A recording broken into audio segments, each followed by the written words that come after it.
Alors, donc là dans cette vidéo, nous allons voir comment donc réouvrir un projet qui a été fermé et sauvegardé lors de la dernière utilisation.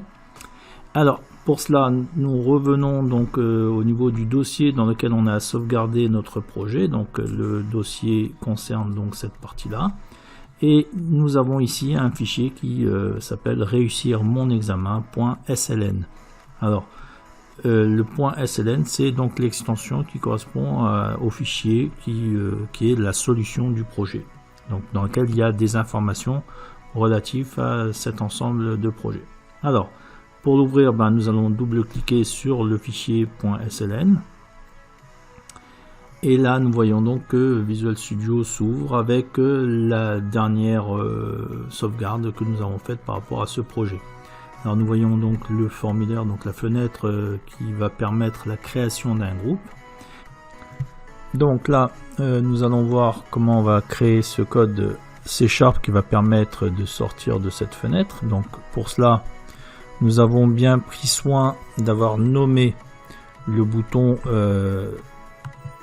sortie. Donc là vous voyez que lorsque je sélectionne le bouton, il vient sélectionner automatiquement la balise button qui est concernée. Donc ça concerne cet élément là, et on a bien veillé à nommer le contrôle grâce à cet attribut name, et dans lequel on a mis donc cmd sortie.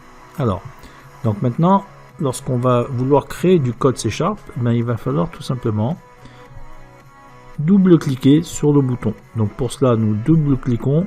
Alors, vous voyez que là, c'est un petit peu difficile dans un premier temps, donc c'est un petit coup de main à prendre. Ce qu'il faut, c'est sortir du formulaire. Vous voyez, donc là, je sélectionne donc un espace vide, et ensuite, je viens directement là et je double-clique. Alors, quand j'ai double-cliqué sur ce bouton CMD sortie, qu'est-ce que je vois? Je vois que j'arrive au niveau de mon fichier, ce qu'on appelle le code behind. Donc c'est le code C# dans lequel on va avoir l'ensemble des événements qui seront liés à cette fenêtre.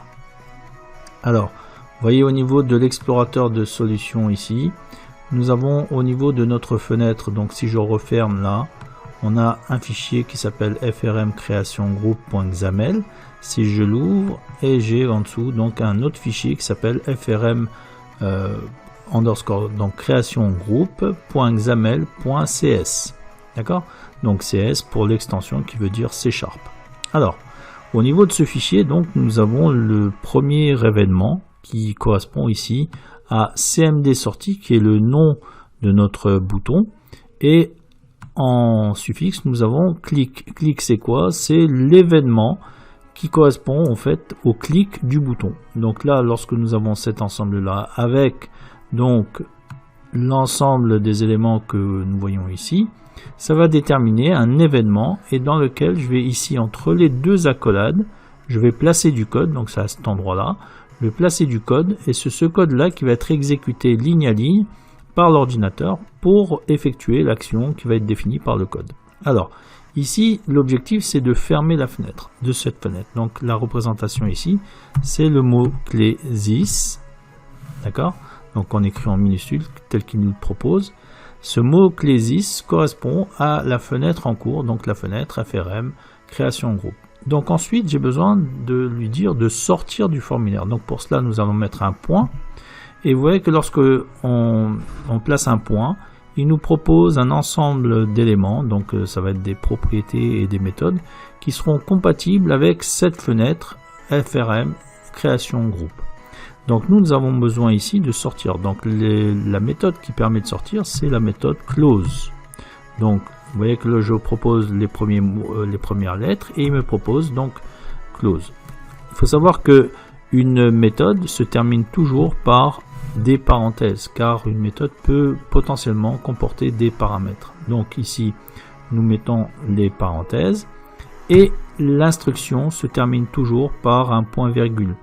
Donc voilà l'instruction ici, this.close parenthèse point virgule. Cette instruction fait de sorte de fermer la fenêtre. Donc pour cela, nous allons le tester.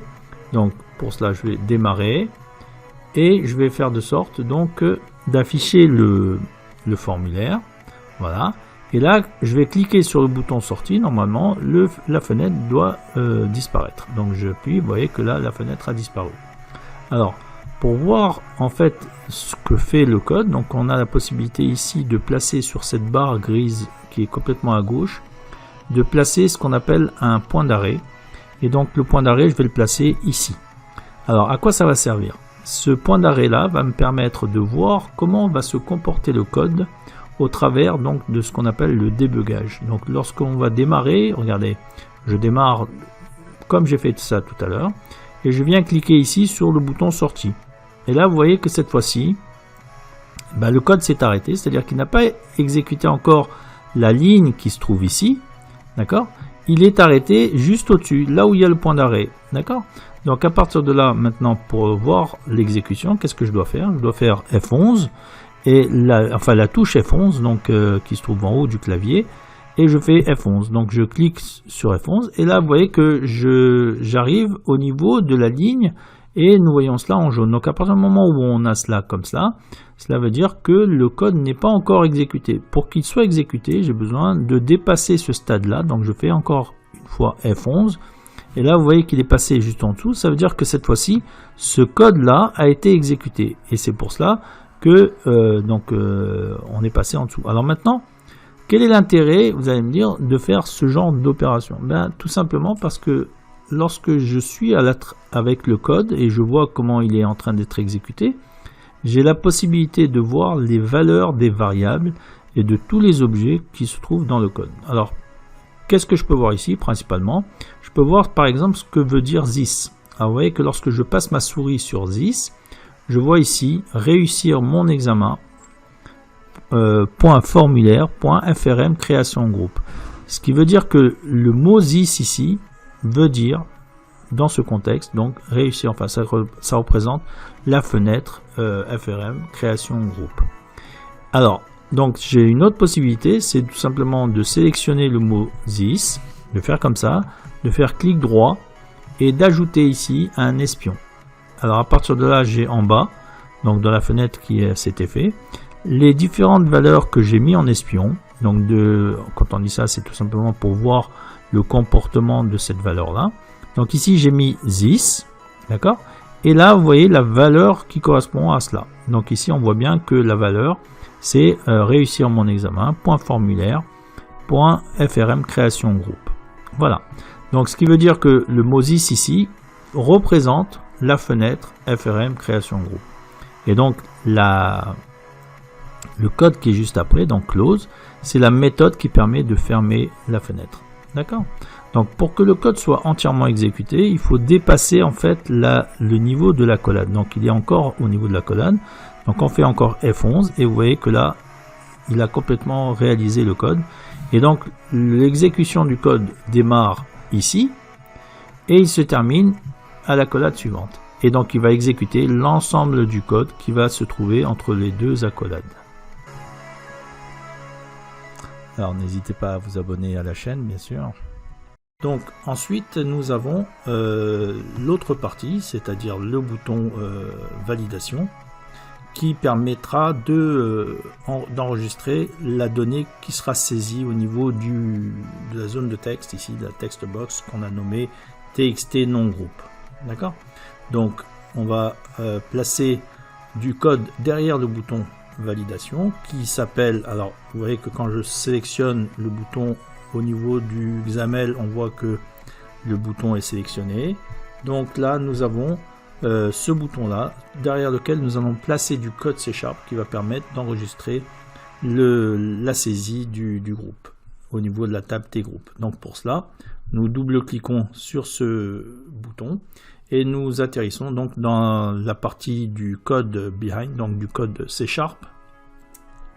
avec, comme on avait vu pour le bouton CMD sortie, là on est au niveau du bouton CMD validation, d'accord, et l'événement clic. Donc le code va se positionner entre ces deux accolades, et tout le code qui sera positionné entre ces deux accolades sera exécuté, donc à partir du moment où on cliquera sur ce bouton validation. D'accord. Alors la première des choses à faire par rapport à ce bouton de validation, étant donné que l'objectif c'est de faire de sorte d'enregistrer la donnée qui sera saisie au niveau de la zone de texte et de stocker cette donnée dans la table tgroup. Donc la première des choses à faire, c'est de récupérer la donnée. Donc pour récupérer la donnée, il est absolument nécessaire de constituer ce qu'on appelle une variable. Donc une variable va être un vecteur, va être un véhicule en quelque sorte par rapport à la donnée. Donc il faut comprendre une chose, c'est qu'au niveau du code, donc du code C#, ce code C# va permettre le fait de transporter la donnée de la zone de texte, donc de la zone de texte qui se trouve ici, d'accord, et à partir du moment où la donnée sera saisie ici, au moment de l'exécution de la fenêtre, l'objectif va être de récupérer la donnée qui se trouve ici et de la transporter dans la table tgroup qui va se trouver au niveau de SQL Server. Alors pour cela, on a besoin de véhicules, et les véhicules, ça va être ce seront des variables qui vont permettre de véhiculer la donnée de la zone de texte vers la table tgroup. Alors, pour que cette donnée puisse être véhiculée comme il faut, il va falloir faire attention à une chose. La variable que nous allons déclarer, enfin que nous allons définir, doit être du même type que la donnée elle-même. C'est-à-dire que si la donnée c'est un nombre, la variable doit être de type nombre, donc de type int. Si la donnée c'est une chaîne de caractères, c'est par exemple le nom d'un groupe ou le nom d'une personne, etc. Donc une chaîne alphanumérique. À ce moment-là, la variable doit être de type string, donc de type chaîne de caractères, mais traduit par rapport au code, qui est une variable de type string. Donc, on va définir ici une variable de type string. Comment ça se passe? C'est très simple. On écrit cela comme ça, string. Et là, on va définir donc le nom d'une variable, un v underscore, et ça c'est une convention personnelle pour comprendre que ce mot-là correspond à une variable. Et donc le nom de la variable, ça va être nom groupe. D'accord? Donc cette variable, qui est de type donc string, et qui correspond donc à une chaîne de caractères, va transporter la donnée qui va être saisie. Donc on va dire que ce sera égal à quoi? Égal à la fenêtre. Donc la fenêtre ici, elle est représentée par le mot-clé this. Et cette fenêtre, elle comporte notamment la zone de texte qu'on a créée auparavant, qui s'appelle txt non-groupe. Donc on va récupérer cette donnée-là. Donc ça, c'est la zone de texte qui va contenir la valeur du groupe. Et donc, on va avoir besoin de la propriété texte. Donc ça va être la propriété texte. Et grâce à cette propriété texte, on va récupérer en fait la donnée qui va être saisie. On termine l'instruction par un point virgule, comme il se doit. Et cet ensemble, donc ça correspondra à la donnée qui sera saisie dans la fenêtre création groupe. Donc l'objectif c'est quoi? C'est tout simplement de récupérer cette donnée via le code qui est là et de le transmettre à la variable qui est là, afin d'être ensuite véhiculé vers la table, et on verra comment. Donc on va commencer à débugger, on va voir ce qui se passe exactement ici lorsqu'on va lancer le programme. Donc on met un point d'arrêt ici comme on l'avait fait pour le bouton sortie. Donc vous voyez qu'on peut également supprimer le point d'arrêt en recliquant dessus. Et donc là on va mettre un point d'arrêt à ce niveau là pour voir comment se comporte ce code là. Donc on va démarrer.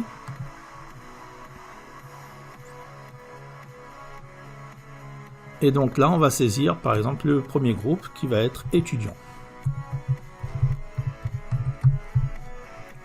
D'accord? Et on clique sur validation et qu'est-ce qui se passe? Donc le code s'arrête ici. Vous voyez que là il est en jaune avec une petite flèche jaune, ce qui veut dire que le code n'a pas encore été au niveau de la ligne suivante, donc on est bloqué ici. Alors pour débloquer et pour aller pas à pas, on fait F11, donc on clique sur la touche F11 et vous voyez que quand je fais ça, ben, il passe d'une ligne à l'autre et il exécute au fur et à mesure le code qui est écrit entre les deux accolades. Alors Si on analyse les variables qui sont ici et donc qui permettent ensuite d'être analysées dans la fenêtre qui se trouve en dessous, on a besoin de définir ce qu'on appelle donc des espions. Alors, je sélectionne ça, donc la variable, je fais clic droit, je fais ajouter un espion et vous voyez que là il me met en bas le nom de la variable v non groupe et la valeur qui pour l'instant est nulle. Et ici il me met le type string. Alors pourquoi il est nul? Parce que là le code n'a pas encore été exécuté. Par contre, regardez, si je mets maintenant un espion sur cette partie là, donc sur la partie qui concerne la zone de texte avec la donnée, vous voyez que là, qu'est-ce que j'ai? J'ai ici la donnée, enfin la variable, donc en quelque sorte le contenant de la zone de texte. Et là, qu'est-ce que j'ai? J'ai étudiant. Et là, j'ai le type string. Donc ça veut dire quoi? Ça veut dire que déjà, ici, on peut voir que le contenu de cette partie-là correspond à la donnée que j'ai saisie à l'écran. D'accord? Alors maintenant, je fais F11. Qu'est-ce qui va se passer? Vous voyez que la variable v non groupe, elle a récupéré la valeur qui était contenue dans cette zone de texte et qui devient donc étudiant. Voilà. Et donc vous voyez qu'en dessous, on a bien le v non groupe qui est égal à étudiant et qui a donc évolué en fonction du code qui a été exécuté. Donc là, pour sortir de cela, eh bien, on fait F11 à nouveau et le code sera complètement exécuté. Et donc là, nous voyons que lorsque nous avons saisi cette donnée qui se trouve donc dans cette zone de texte, elle est passée de cette zone de texte vers la variable qui se trouve ici grâce à cette méthode donc de récupération de données.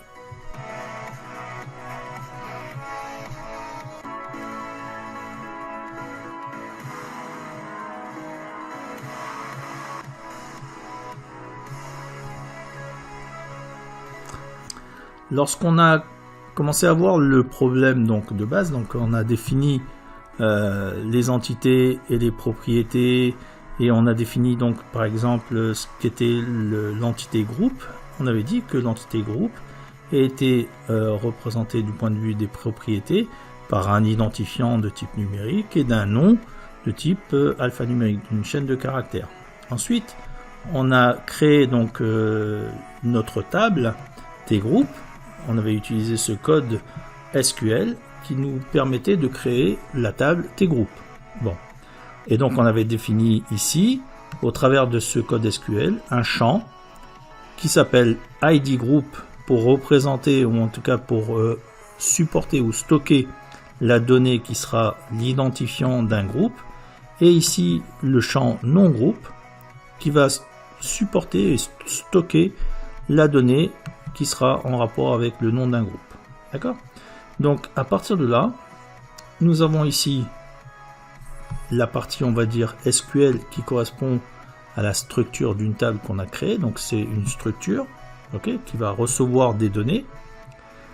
Et là, au niveau du code, on va avoir besoin en fait d'une structure qui va correspondre à quelque chose près à ce qu'on a créé au niveau de la table, des tables. D'accord? Donc, au niveau du code, on va devoir créer ce qu'on appelle des classes. Donc, on va créer une classe CLS group. Alors, le CLS underscore, c'est exactement comme le T underscore au niveau de la table. Vous voyez, donc là, tout simplement, c'est une convention, simplement. Et donc, on va créer ici ce qu'on appelle une classe CLS group. Donc, une classe relative à l'entité groupe. Et pour chaque classe, on va avoir ce qu'on appelle des attributs. D'accord? Et donc, vous voyez que là, en fait, un attribut ici correspond à un champ au niveau de la table et correspond à une propriété au niveau de l'entité groupe. Donc ici, ce n'est que de la syntaxe en fait, hein, mais il faut savoir que globalement, ici, on va avoir une structure qui va véhiculer la donnée. Ici, on va avoir une structure qui va stocker la donnée. D'accord ? Et donc, à partir de là, on va tout simplement avoir besoin d'un élément qui va tout simplement transporter cette donnée. Et pour cela, on va avoir besoin de créer ce qu'on appelle un objet. Donc, à partir du moment où on aura créé cette structure au niveau du code, donc de cette classe, on va créer, ce qu'on appelle instancier donc une classe. et donc on va créer un objet. On va appeler cet objet l'objet groupe. Et donc cet objet groupe va être en quelque part une variable qui va stocker l'ID du groupe et le nom du groupe jusqu'à temps qu'il soit stocké au niveau de la table. D'accord? Donc en fait cet ensemble là va être une structure écrite du point de vue du C# pour véhiculer tout simplement la donnée qui va être stockée dans la table qui a été créée grâce au SQL ici. Okay? Et pour cela, donc, on va avoir besoin d'un objet qui va représenter cette classe. Et cet objet, il va avoir de la même manière un ID groupe et un nom de groupe avec les types ici int et le nom groupe string. C'est-à-dire que là, ça va être numérique et là, ça va être du point de vue string, donc chaîne de caractères. Et cet objet, eh ben, il va recevoir la donnée qui va être véhiculée au niveau du code. Donc on va avoir ça ici. Donc ce qu'on a besoin de faire, c'est de créer une classe. Donc pour cela, on va aller dans l'arborescence de notre projet. Et à ce niveau-là, on va créer un nouveau dossier qui va concerner l'ensemble des classes. Donc on va ici au niveau du dossier principal. Et on va ajouter, donc on clique sur ajouter, et là nouveau dossier, et là on va avoir un nouveau dossier qui va s'appeler CLS. CLS comme classe, hein, mais bon, on peut mettre ce qu'on veut. L'essentiel c'est de repérer tout simplement et de classer les différents éléments que l'on crée au fur et à mesure. Alors, au niveau de ce dossier CLS, on fait un clic droit, on fait ajouter, et on fait ajouter une classe. Donc là, qu'est-ce qu'on va faire? On va créer notre classe groupe qui va représenter un groupe. D'accord? Donc ici, on va l'appeler, comme on a dit avec la convention CLS underscore et le nom de la classe. Donc ça donne CLS underscore groupe. Et on fait ajouter. Alors, donc on obtient ici, vous voyez, sous le dossier CLS, on a la classe clsgroup.cs, donc c'est un fichier de type C#. Et cette classe, elle se présente comme ça. Donc la première des choses à faire ici, c'est de mettre public, de façon à ce que cette classe puisse être utilisée au travers de l'ensemble du projet, donc de toutes les pages de projet qui nous concernent. Ici, nous avons le ce qu'on appelle le namespace. Donc, vous voyez que ici, le namespace correspond à réussir mon examen. Bah, c'est le nom du projet qui se trouve là. Et CLS, c'est tout simplement le nom du dossier dans lequel se trouve cette classe, donc ce fichier. Donc, nous avons ici une nouvelle classe. Et donc, cette classe-là, elle va avoir différents attributs. Donc, les deux attributs que l'on a vus, c'était ces deux attributs-là. Donc, ce que je vais faire, je vais sélectionner ça et je vais aller faire un copier-coller tout simplement.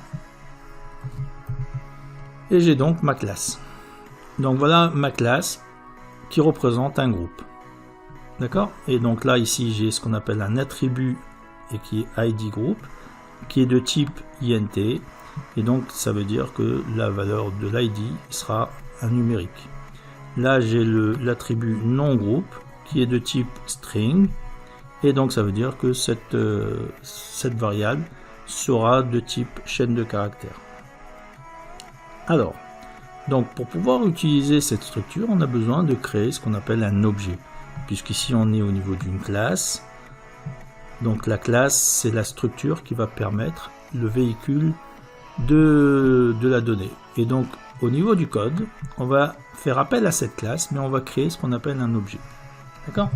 Donc ici, on va créer un objet. Donc on va dire que cls.clsgroup. D'accord? Et là, on va définir un objet, vobj group. D'accord? Donc c'est tout simplement une variable qui est de type clsgroup, et on va lui dire que c'est égal à new, c'est le mot-clé new, et là on va avoir donc un objet qui va être instancié, ce qu'on appelle ici faire une instantiation d'une classe. D'accord?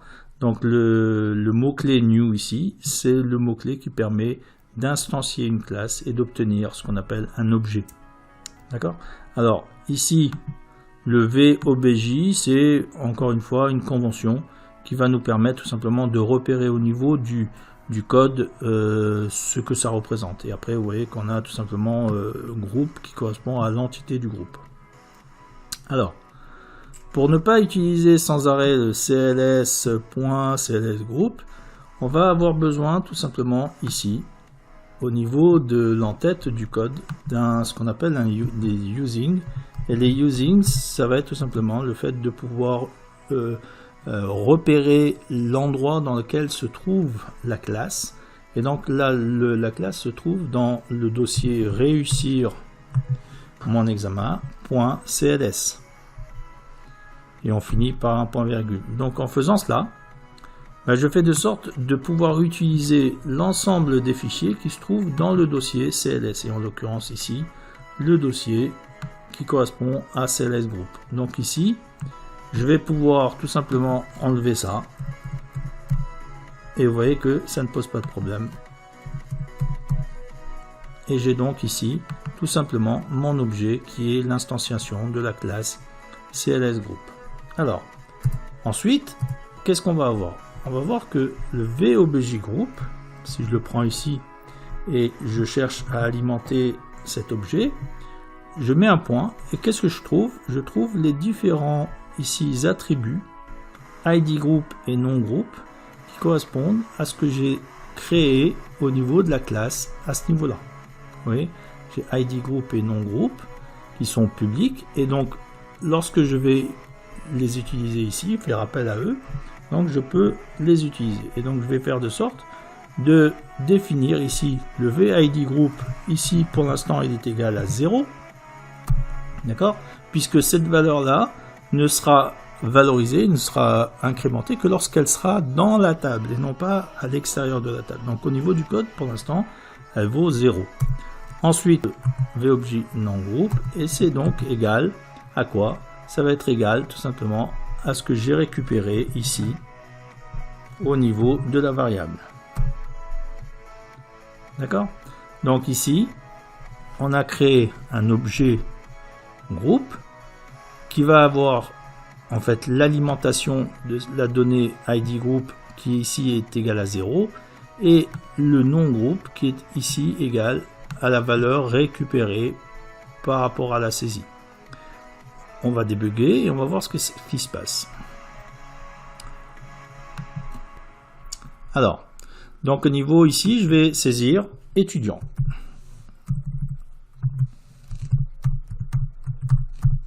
D'accord? Et là maintenant, je clique sur validation. Donc comme j'ai mis un point d'arrêt ici, le code s'arrête là et je vais pouvoir analyser l'ensemble des variables qui se trouvent dans ce code-là, avec les espions tels qu'on l'avait vu la dernière fois. Alors, cette fois-ci, je vais prendre ça en plus et je vais ajouter un espion. Pour l'instant, vous voyez que ce qu'on a comme valorisation, c'est tout simplement la donnée qui est saisie. D'accord? On a bien ici étudiant qui correspond à cette partie-là. Ok? Donc on va débugger et l'objet ici, l'objet groupe, il est nul. D'accord? Donc, on fait F11. Et là, on va voir ce qui se passe au fur et à mesure. Donc, vous voyez que là, la variable ici a été alimentée grâce à la récupération de la donnée venant de la saisie. Et maintenant, je vais regarder bien ce qui va se passer. Je vais instancier l'objet groupe. Pour l'instant, il est nul. Quand je fais F11 et donc je passe à la ligne suivante, vous voyez que maintenant, le VOBJ group, il a quelque chose en plus. Tout à l'heure, il était nul, mais maintenant, il est devenu un objet. Et donc, quand on clique ici, vous voyez, regardez ce qui se passe. J'ai deux éléments, c'est les deux attributs de l'objet. Donc j'ai ID group qui est égal à 0, puisque on a dit que cette valeur-là, elle n'était existante que lorsque elle est insérée dans la table. Et la valeur de non-groupe, elle est nulle. Donc pour l'instant, puisque on n'est pas encore passé par là. Alors je fais F11. Là, ça ne change pas grand-chose, puisque l'ID group, je l'ai toujours à 0. Et par contre, maintenant, le V non-groupe, lui, il a la valeur étudiante. Donc normalement, l'attribut V non-groupe de l'objet VObjet group va être alimenté. Et donc je fais F11 et regardez ce qui se passe ici.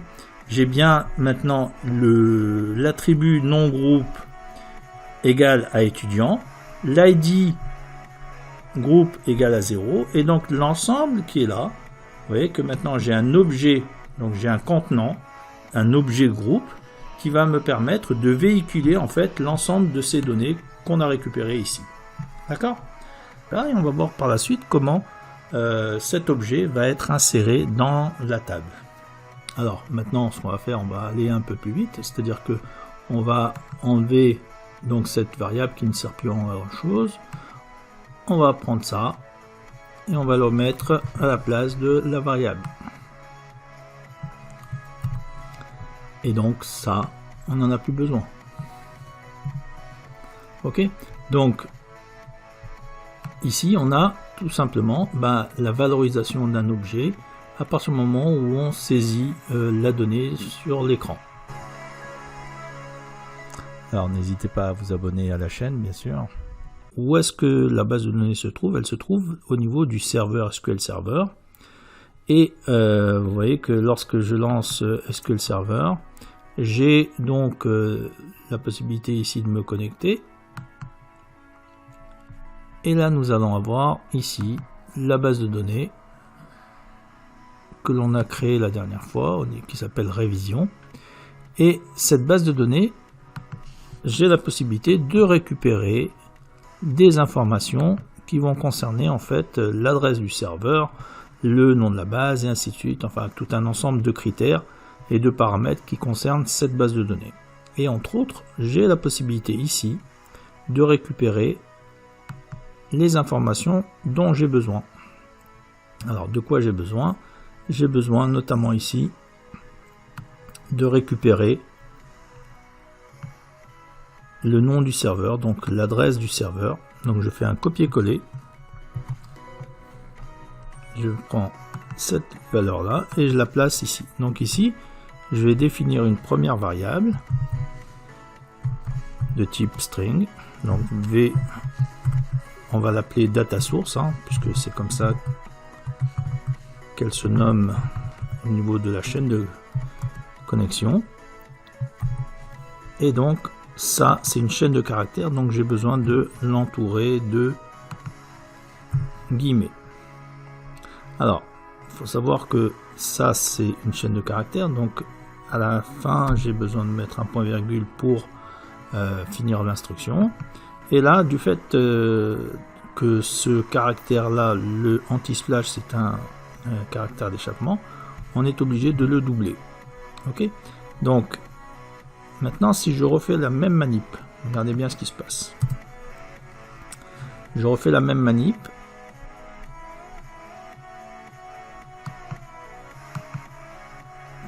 Alors, donc je repars là. Et je reprends donc cette valeur-là. Je fais un copier. Je viens ici et j'écris cela comme ça. Donc maintenant, au lieu d'avoir ça comme ça, je vais écrire ça directement de cette manière. Regardez un peu ce qui se passe. V data source est égal à guillemets, guillemets, et je fais un copier-coller. Et vous voyez qu'on n'a pas le même résultat. Ok? Donc, il faut faire attention lorsqu'on veut recopier des informations. Vous voyez que là, j'ai un espace. Ici, j'ai un espace. Alors que là, je ne l'ai pas. D'accord? Donc, il faut faire attention lorsque vous recopiez l'adresse du serveur à faire de cette manière. C'est-à-dire que vous saisissez d'abord le nom de la variable, le signe égal, mettez des guillemets et ensuite vous recopiez la chaîne de caractères à l'intérieur des guillemets. Alors ici, bien sûr, il faut mettre l'anti-slash doublé pour qu'il y ait pas de problème. Et à la fin, un point virgule. Et voilà donc la meilleure méthode pour recopier la donnée qui correspond à l'adresse du serveur. Alors, je vais supprimer ça. Donc, dans un premier temps, on a notre première partie de la chaîne de connexion. Alors, la deuxième partie de la chaîne de connexion, string, donc la deuxième partie c'est le nom de la base, donc v nom base. est égal à ça. D'accord? Alors, ça c'est initial catalogue, donc c'est tout simplement une syntaxe qui permet de dire que ce que je mets ici à droite de l'égalité, c'est le nom de la base. Ok? Voilà. Et le troisième paramètre, c'est des paramètres string. On va dire v paramètre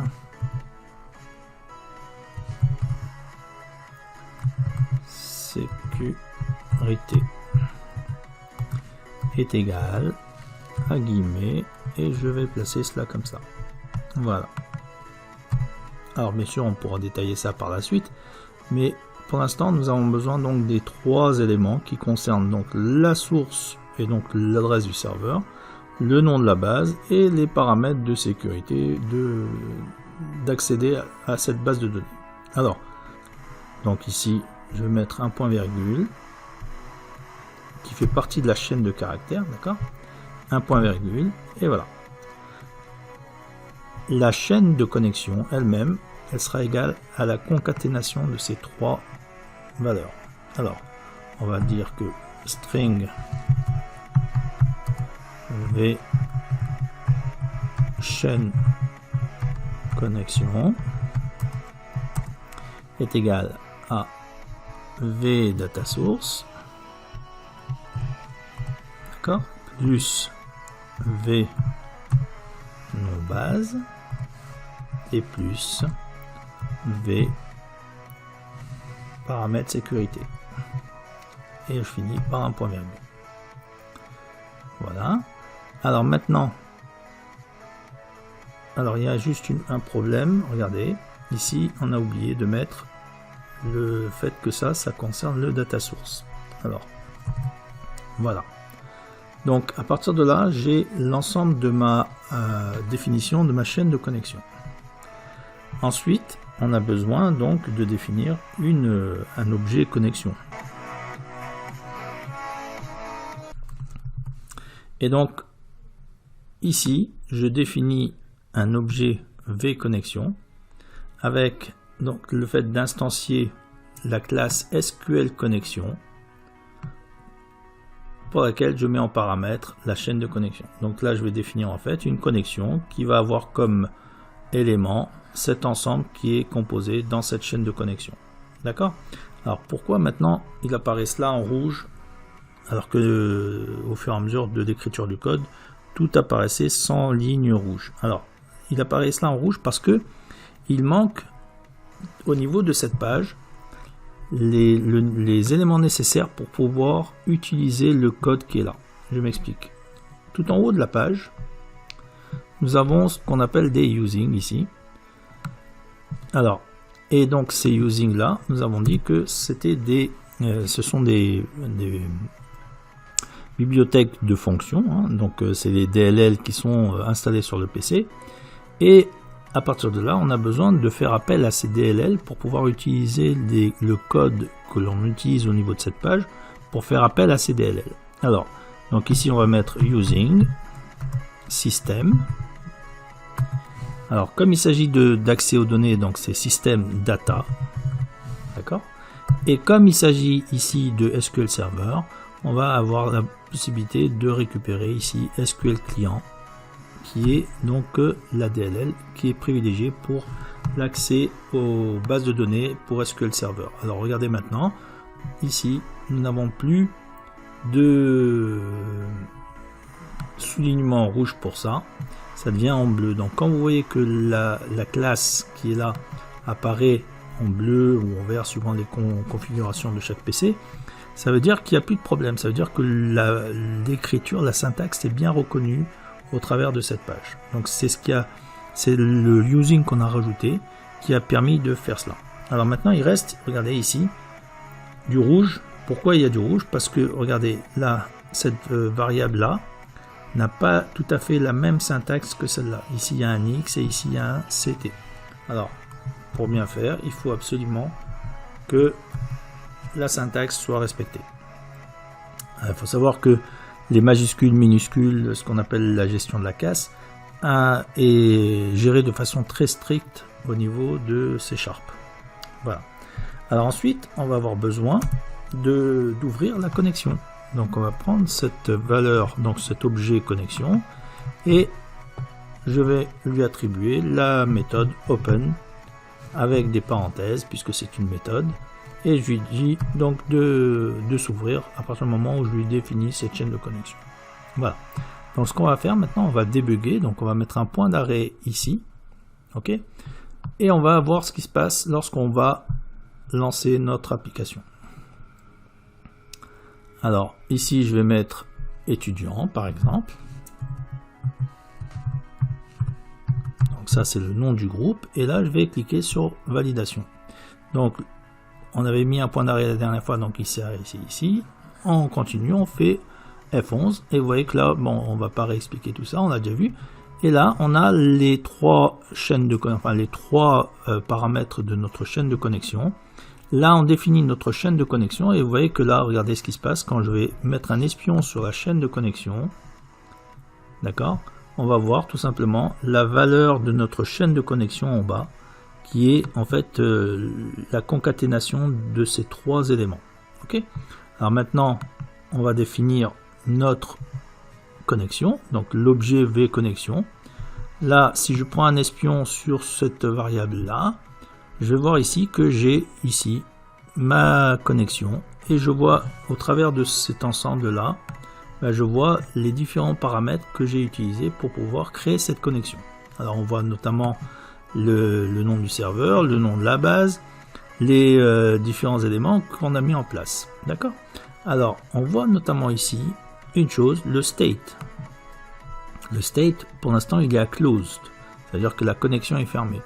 Alors, ce que je vais avoir ensuite, lorsque je vais faire F11 ici, je vais passer la ligne qui concerne l'ouverture de la connexion.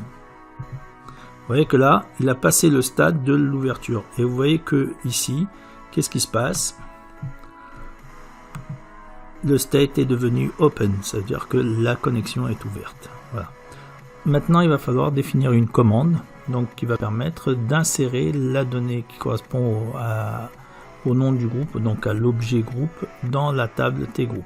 Alors, donc nous définissons une commande. Alors, la commande, c'est donc un objet vCommand que je définis ici, avec donc l'instanciation de la classe SQLCommand, donc qui fait partie du même lot que SQL Connection, donc c'est pour cela qu'il apparaît en bleu directement, donc il n'y a pas besoin de mettre un nouveau using pour cela. Et donc cette commande là, elle a comme élément donc un lien avec la connexion, donc la vConnexion que nous avons définie au-dessus, que nous avons ouvert. Et cette connexion possède une méthode qui s'appelle createCommand.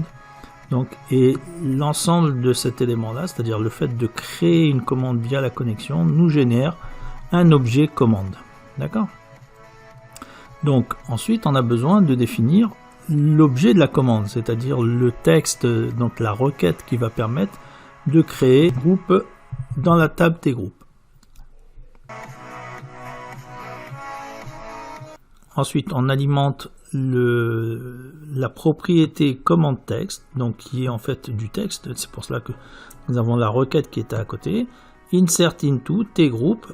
Alors, on alimente donc le champ non groupe, values, et là, on a la définition de notre valeur de non groupe qu'on a définie juste au-dessus au niveau de l'objet vobjet groupe qu'on a vu auparavant. D'accord?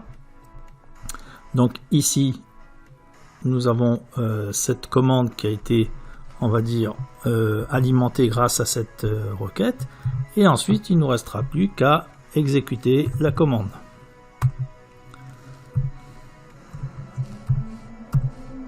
Donc par la méthode execute non-query.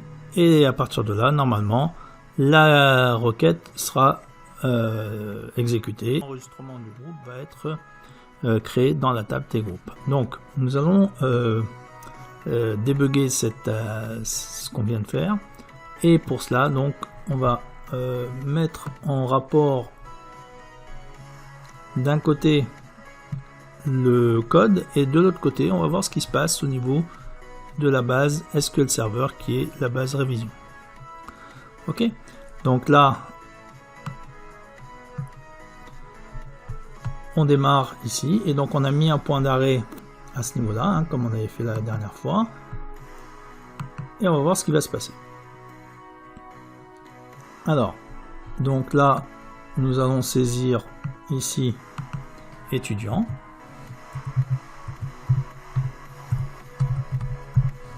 Voilà. Alors donc, je vous rappelle qu'au niveau de la table des groupes qu'on a créé la dernière fois, qui est là, quand on veut voir ce qu'il y a dedans, on fait clic droit et on fait sélectionner les 1000 premières lignes.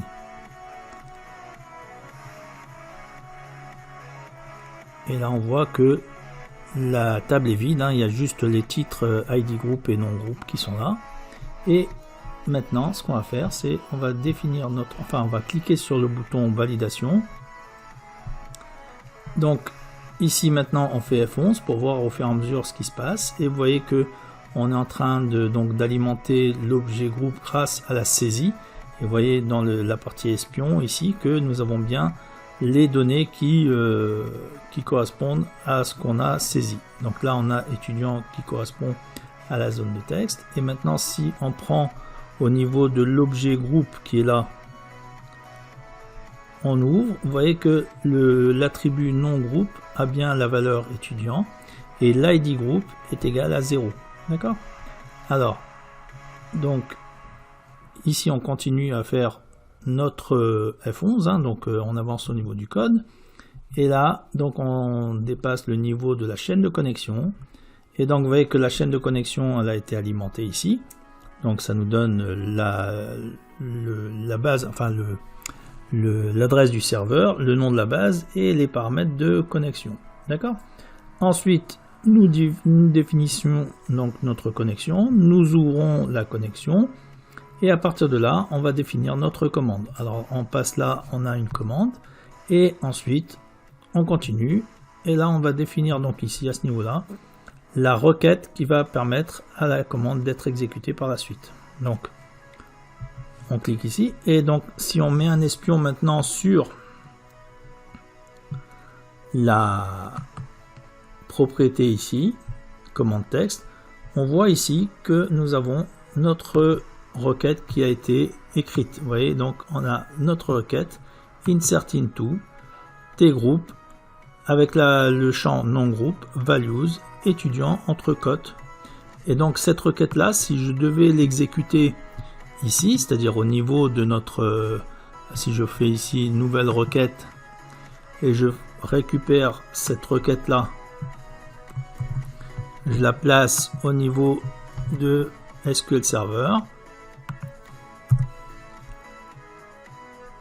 Vous voyez que là, si je fais ça, si j'exécute cette requête, je l'exécute, il me fait une inaffectée. Maintenant, si je viens voir ce qu'il y a dans la base, donc je lance la requête qui est là.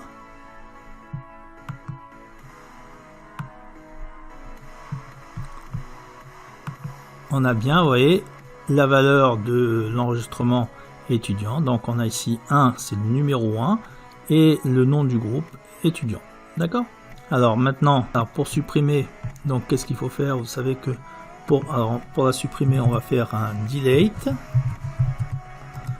from tgroup where id group égale 1. D'accord? Et donc là, si on exécute, on sélectionne cette requête et on l'exécute, vous voyez que maintenant, normalement, on n'a plus d'enregistrement au niveau de la table des groupes. Donc si je refais ma requête ici de sélection de recherche, je n'ai plus rien au niveau de la table. Donc maintenant, je vais l'exécuter du point de vue du code que nous avons ici. Alors je reviens ici.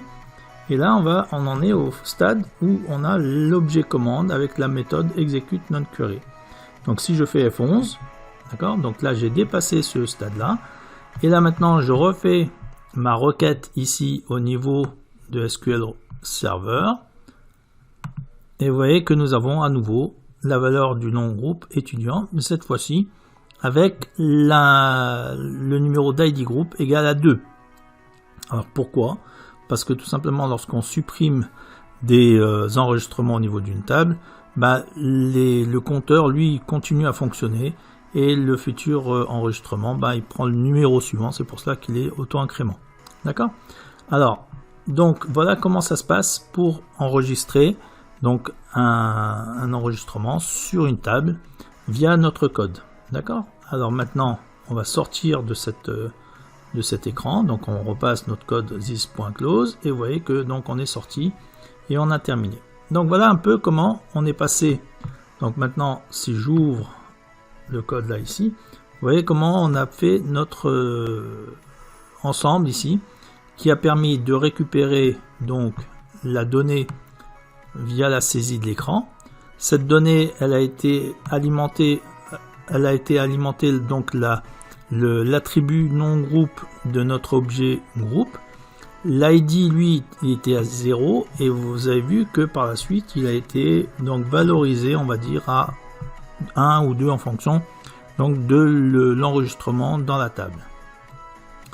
Nous allons voir lorsque nous irons récupérer donc cet ensemble là via un autre objet groupe que nous allons retrouver l'ID group en question. Alors donc ici nous avons défini les paramètres de la chaîne de connexion. Donc je vous rappelle la data source, donc c'est l'adresse du serveur, le nom base qui est ici révision et les paramètres de sécurité qui correspondent à cette syntaxe là. Donc cet ensemble là correspond à notre chaîne de connexion qui passe en paramètre de cet objet connexion, et lorsqu'on ouvre la connexion donc avec la méthode open, elle permet le fait de générer une commande, donc ce qu'on a fait juste après. On a instancié donc un objet commande donc à partir de la classe SQL commande et on a généré donc le fait de créer une commande et à partir de la connexion. Et donc on obtient cette commande là. Ensuite la commande on alimente grâce à la propriété commande texte avec ici la requête insert into tgroup avec non groupe values, et là on a la valeur donc qui est véhiculé au travers de l'attribut de l'objet objet group, entouré des cotes, vous voyez, et tout cet ensemble forme une chaîne de caractères, d'accord, et cette chaîne de caractères c'est tout simplement entouré de double cotes, d'accord, de guillemets. Donc ici il y a une cassure entre cette partie là et l'autre, et donc c'est pour ça que nous mettons un plus, c'est-à-dire que là le fait de mettre un plus, ça vient concaténer une chaîne de caractères qui est là avec une autre chaîne de caractères qui correspond à la valeur qui est véhiculée dans la variable, donc qui correspond à l'attribut de l'objet. Et là, une troisième chaîne de caractères qui correspond à la fin de la syntaxe de la requête qui est là, que nous avons vu tout à l'heure en debug. Ensuite, il ne nous reste plus qu'à exécuter la commande, ce qu'on a fait, et on obtient le résultat qu'on a vu au niveau de la base. Voilà. Lors des prochaines vidéos. En attendant, je vous remercie et à bientôt.